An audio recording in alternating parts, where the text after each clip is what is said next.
백성의 장로들이 사무엘에게 왕을 세워달라고 요구했습니다. 이것은 사무엘을 거절한 것이 아니라 하나님의 통치를 거절한 것이다라고 하나님은 말씀하고 있습니다. 백성들은 이방 나라의 왕들이 이끌고 전쟁하는 그 전쟁의 모습이 너무나 부러웠던 것 같습니다. 마치 교회가 자신의 부르심과 사명 그리고 교회로서의 그 독특한 특성을 다 잃어버리고 세상의 매력에, 세상의 시스템에 매력을 느끼기 시작하는 것입니다. 이 말은 하나님을 왕으로 모시고 싸우는, 보이지 않는 하나님을 왕으로 모시고 싸우는 게 너무 힘이 든다. 믿음이 요구되기 때문이다. 불안하다. 그거보다는 보이는 군대, 그것이 있으면 너무나 우리가 안정감을 누릴 수 있을 것 같다. 힘센 그 군왕이 우리를 이끌어주면 훨씬 더 좋겠다라고 이렇게 생각한 것입니다. 참으로 어리석은 것이죠. 그래서 하나님께서는 사실 그들이 원하는 대로 이상적인 왕을 세워주고 계십니다. 그가 바로 사울입니다. 성경에 처음 소개되는 사울의 모습은 굉장히 매력적이에요. 우리 9장 1절 2절 한번 말씀 봐보십시오. 그는 유력한 그리고 부유한 아버지를 둔 가문의 좋은 사람이었습니다. 이스라엘에 또 그만한 미남이 없을 정도로 굉장히 잘생긴 사람이에요. 거기에다가 그의 키는 보통 사람들보다 30cm 정도 컸으니까요. 아마 또 1m 60, 70이 된다면 2m 정도 되는 키를 가지고 있으니까 정말 건장한 사람인 것이죠. 누가 봐도 민족을 이끌 만한 그런 강력한 지도자로 보입니다. 얼마나 멋있습니까? 오늘 우리가 볼 이 통독하는 말씀은 이제 이 사울이 왕으로 세워지는 그 과정을 보여주는데요. 이것은 크게 3단계 정도의 과정을 보여주고 있어요. 9장에서는 아버지의 잃어버린 아기를 찾기 위해 이제 사울이 길을 떠나고 그 과정 속에 사무엘을 만나서 비밀리에 왕으로 기름 부은 장면, 이게 1단계입니다. 10장에서는 이제 왕으로 제비 뽑는 장면이 이제 나와요. 이 과정 통해서 나타나고요. 11장에서는 암몬과의 전투에서 승리함으로 말미암아 이제 길갈에서 왕으로 이제 이스라엘 온 백성들에게 왕으로 추대되는 장면, 이 3단계의 과정으로 사울이 세워집니다. 이 과정에서 저는 한 가지 모습에 주목하기로 원해요. 뭐냐면 사울의 모습, 특별히 겸손하게 생각되어지는 모습이 있거든요. 그 부분을 주목해서 한번 우리가 겸손에 대해서 한번 생각해 보고자 합니다. 먼저 9장을 보겠습니다. 사무엘이 이제 사울에게 온 이스라엘이 원하는 왕이 바로 사울이라는 뜻을 이렇게 비춥니다. 그래서 사울의 반응이 21절이에요. 나는 이스라엘 지파의 가장 작은 지파 베냐민 사람이 아닙니까? 또 나의 가족은 베냐민 지파 모든 족속 중에 가장 미약하지 않습니까? 당신이 어찌하여 내게 이같이 말씀하시나이까? 이게 바로 사울의 즉각적인 태도였습니다. 그는 자신이 누구인지를 분명하게 고백하고 있죠. 우리는 여기서 사울이 굉장히 겸손하다는 인상을 받게 됩니다. 9장 1절과 2절에서 우리가 방금 전에 확인했다시피 사울 가문 자체는 굉장히 유력한 가문입니다. 굉장히 부유한 가문이기도 하고요. 그러나 그가 말한 것처럼 냉정하게 본다면 베냐민 지파는 뭐 유다 지파나 그리고 에브라임 지파와 같은 그런 강력한 집안보다는 훨씬 작은, 숫자가 많지 않은 그런 지파인 것도 사실입니다. 그래서 거기서 초대왕이 나온다. 첫 번째 그 이스라엘의 왕이 베냐민 지파에서 나온다. 이것은 현실적으로 본다면 굉장히 어려운 과정이 되겠죠. 그래서 우리는 이 부분에서 정말 사울이 겸손한 것인지, 아니면 정말 냉정하게 자신의 지파와 자신의 가정에 대해서 현실적으로 정확하게 인정하는 것인지, 좀 유보적으로 우리가 이 부분에 대해서 평가하는 걸 쉽게 할 수 없다는 사실 또한 깨닫게 됩니다. 근데 10장에 보니까요, 또 비밀리에 기름 부음 받은 그 사울이 온 백성 앞에 공개적으로 이제 제비 뽑기를 하여서 이제 뽑히게 되는 과정을 보게 됩니다. 사무엘은 백성을 미스바에 모으고 나서 이제 왕을 달라고 하는 이스라엘 백성, 그들에게 이제 왕을 주겠다라고 말하고, 분명히 또 경고를 해요. 왕을 세우는 것 이것 자체는 죄다. 하나님을 인정하지 않는 죄다라는 걸 다 말해줍니다. 책망을 합니다. 하나님 버린 일이라고 다 말해요. 그리고 나서 제비를 뽑아요.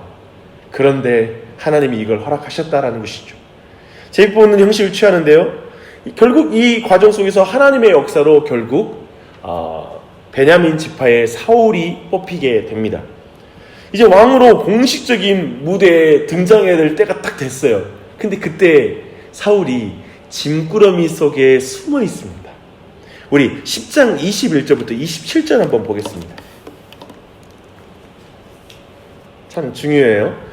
제가 읽을게요. 베냐민 지파를 그들의 가족별로 가까이 오게 하였더니 마드리의 가족이 뽑혔고 그 중에 기스의 아들 사울이 뽑혔으나 그를 찾아도 찾지 못한지라. 그러므로 그들이 또 여호와께 묻되 그 사람이 여기 왔나이까? 여호와께서 대답하시되 그가 짐 보따리들 사이에 숨었느니라 하셨더라. 그들이 달려가서 거기서 그를 데려오매 그가 백성 중에 서니 다른 사람보다 어깨 위만큼 컸더라. 사무엘이 모든 백성에게 이르되 너희는 여호와께서 택하신 자를 보느냐? 모든 백성 중에 짝할 리가 없느니라 하니 모든 백성이 왕의 만세를 외쳐 부르니라. 사무엘이 나라의 제도를 백성에게 말하고 책에 기록하여 여호와 앞에 두고 모든 백성을 각기 집으로 보내매 사울도 기브와 자기 집으로 갈 때에 마음이 하나님께 감동된 유력한 자들과 함께 가느니라. 어떤 불량배는 이르되 이 사람이 어떻게 우리를 구원하겠느냐 하고 멸시하며 예물을 바치지 아니하였으나 그는 잠잠하였더라. 어때요? 이 장면 어떻게 평가해야 될까요? 근데 하나님께서 사무엘에게 통해서 사실은 세 가지 징조를 이전해 줍니다. 이제 사울을 왕으로 세웠다는 증거를 다 주세요. 굉장히 확신을 심어주고자 했던 거예요. 너를 하나님이 택했다라는 걸 분명히 확인해주고 거듭해서 확인해주고 있어요. 근데 진보다리 속에 숨어 있는 거예요. 이게 겸손한 것입니까? 이것은 무엇입니까? 이미 그에게 확신을 주고자 심어주었다라는 걸 우리가 분명히 기억한다면 하나님께서 하시는 일에 대해서 확신을 갖지 못하고 여전히 믿음을 갖지 못했다는 걸 보여주는 모습이 아닐까요? 그렇게도 볼 수 있어요. 어떤 사람은 이것을 사울의 겸손이라고, 분명히 겸손한 사람이었다고, 처음에 겸손하게 시작했다라고 이렇게 평가하지만 본문의 정황으로 그는 분명히 굉장히 멋진 인물임에 틀림이 없지만 믿음의 사람이 아니었다라는 것 또한도 분명하게 보여주고 있습니다. 그리고 27절을 보니까요, 그는 또 한편에 모든 수욕을 참잖아요. 그를 인정하지 않는 사람을 참잖아요. 이것 또한도 겸손한 모습 아닙니까? 라고 이렇게 겸손하게 인내하는 모습 아닙니까? 라고 평가하지만 이 또한도 유보적으로 생각할 필요가 있습니다. 또 한번 그 11장의 내용에 가보십시오. 여기서 확인하는 것은 왕으로 세워진 사울도 또 그에게 열광하는 백성도 그리고 그를 인정하지 못하는 불량배들도 뭔가 잘못된 세계관 속에 지금 그런 모습을 하고 있다는 인상을 지울 수가 없습니다. 아직 모든 것이 불안해요. 근데 사울은 왕으로서 백성들에게 인정받을 기회가 필요했습니다. 11장을 보니까 이제 그 기회가 찾아왔습니다. 길리앗 야베스에 대해서 암몬 자손이 위협을 가함으로써 자연스럽게 그 기회가 찾아온 것입니다. 길르앗은 요단 동편의 므낫세 반지파와 갓지파가 살았던 그 지역입니다. 과거에 입다에 의해서 크게 패배했던 일로 암몬 자손이 복수의 칼을 갈아왔던 것을 보여요. 이제 기회가 찾아온 거예요. 그래서 길르앗 사람의 오른쪽 눈을 빼고 종으로 삼겠다는 말에 길르앗 장로들이 일주일의 말미를 달라고 말하고 이스라엘 전역에게 도움을 청합니다. 그리고 사울이 일어나 군대를 모으고 결국 승리하게 됩니다. 승리하고 나서 이루어진 첫 번째 일이 무슨 일이냐면 반대하는 자들을 처형하자라는 그런 움직임이 일어나요. 이스라엘 안에, 군대 안에. 근데 사울은 적들을 친구로 만드는 방식으로 이 일을 지혜롭게 처리합니다. 굉장히 중요하죠. 이것은 백성들을 통합할 수 있는 굉장히 훌륭한 리더십을 보여준 사건이었습니다. 이때 사무엘은 백성들을 유서 깊은 길갈이라는 장소로 소집해서 사울을 왕으로 삼을 것을 다시 백성들 앞에서 재천명하는 그런 일로 이제 공식적으로 아주 견고하게 사울이 왕으로 등극하게 됩니다. 여기까지 문제가 없어요. 우리가 오늘 보는 11장까지 말씀에 전혀 문제가 없습니다. 사울은 하나님께서 세우신 왕으로서 모든 일을 잘 진행하고 있습니다. 그러나 언제나 중요한 것은 첫 번째 승리입니다. 너무나 많은 경우에 첫 승리는 자만과 교만으로 인도하죠. 사울도 예외는 아니었습니다. 지금까지는 반대 세력이 있으니까 사람들은 조금이라도 조심하게 되잖아요. 그런 의미에서 이제까지 전혀 문제없이 조심하는 거예요.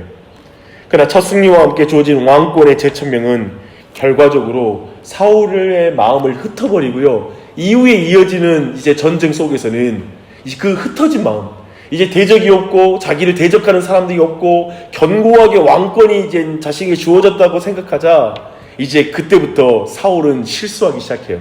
자신의 그 깊은 교만이 드러나게 됩니다. 이 모든 것을 우리는 사울을 통해서 확인하게 되죠.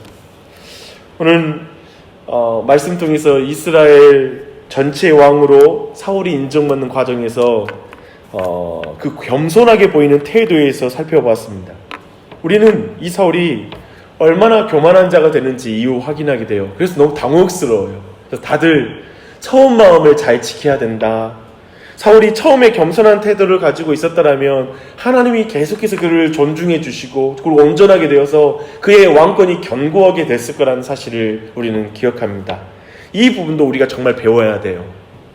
참으로 우리가 어떠한 승리가 주어질지라도 그리고 우리의 삶이 시간이 갈수록 견고해질지라도 이것이 내 힘으로 세워진 게 아니다. 하나님의 은혜로 말미암은 것입니다라는 그 겸손한 마음을 잊어서는 안 됩니다. 그래서 어쩌면 우리의 인생에 우리를 겸손케 만드는 실패들이 있고요. 그리고 좌절이 있고요. 환난이 있고 고난이 있습니다. 이게 끊임없이 우리의 인생에 닥쳐요. 그럴 때마다 하나님 나를 교만케 하지 않기 위한 하나님의 방법인 줄 믿습니다. 주님 날 겸손케 해주시니 감사합니다라는 마음으로 태도를 가져야 될 줄 믿습니다. 사도 바울이 기도에도 치유되지 않는 병으로 그를 더욱 겸손케 하기 위함이라고 받아들였던 것처럼 우리 또한도 인생의 대적이 있고 내 삶에도 인생의 어떤 반대자가 있고 늘 내 삶을 발목 잡는 것 같은 그런 상황이 있을지라도 그 가운데 더욱 겸손하게 하나님을 경외하며 기도해야 되는 줄 믿습니다. 그것뿐만 아니라 또 한 부분을 우린 돌아봐야 돼요. 우리가 그저 힘이 약하기 때문에 겸손한 척 살고 있지 않는지 그 또한도 우리를 돌아봐야 됩니다. 우리는 그저 세상의 눈으로 자신을 볼 때 그래서 겸손해지는 경우도 있어요. 별로 나한테 힘이 없는 거예요. 세상적으로 볼 때 내가 그렇게 뛰어나지 않으니까 지금은 겸손한 거예요. 그런 거 있잖아요. 굉장히 교회가 큰 교회 목사님이 나중에 굉장히 교만해지고 이렇게 굉장히 타락하는 모습을 볼 때 저분이 처음은 안 그랬는데 왜 저럴까? 힘이 생기니까 그래. 맞아요. 그럴 수 있어요. 이제 힘이 생기니까 교만할 수 있는데 이럴 수도 있어요. 예전에는 우리의 세계관이 나중에 교회가 크고 나면 내가 크게 말할 수 있는 권리가 생기지. 지금은 내가 작으니까 더 겸손해야지. 어쩌면 힘의 논리로 자신이 연약하고 그때는 누가 겸손하지 않겠어요. 아무것도 없는데 무슨 교만할 게 있겠습니까? 마치 세상의 세계관과 세계관의 어떤 방식으로 자신을 겸손하게 낮춘 것처럼 보일 수 있다는 거예요. 이 또한도 속으면 안 됩니다. 여러분 경계하십시오. 그러하게 진정한 겸손이 뭘까요? 진정한 겸손은 하나님을 두려워하는 것입니다. 어쩌면 내 상황 때문에 겸손한 게 아니라 진정한 겸손함은 하나님을 예배할 줄 아는 거예요. 하나님께 진짜 기도할 줄 아는 거예요. 상황 때문에 기도하는 게 아니라 진짜 하나님과 대화할 줄 아는 그 겸손함, 그게 우리 신앙에 분명히 자리 잡아야 될 줄 믿습니다. 그래서 오늘 말씀 기억하시면서 정말 이 겸손이라는 주제, 저는 이 아침에 우리가 이렇게 기도하는 게 얼마나 중요한지 몰라요. 이게 겸손인 줄 믿습니다. 더욱 겸손히 기도하십시오. 무엇보다도 어떤 상황을 놓고도 기도하지만 하나님과 대화하십시오. 하나님을 경외하는 것만이 진정한 겸손입니다. 하나님을 경외함으로 기도하고 주님과 교제 나누고 주님 내 인생이 주님 없이는 아무것도 설 수 없습니다. 내가 주님 없이는 아무것도 이룬 것이 없습니다. 모든 것이 주님 은혜고 앞으로 이 모든 이 문제들도 하나님의 은혜로만 풀릴 줄 믿습니다. 라고 겸손히 아뢰면서 나아가는 우리가 되었으면 좋겠습니다. 그렇게 기도하는 우리 모두가 되기를 바랍니다. 기도하겠습니다.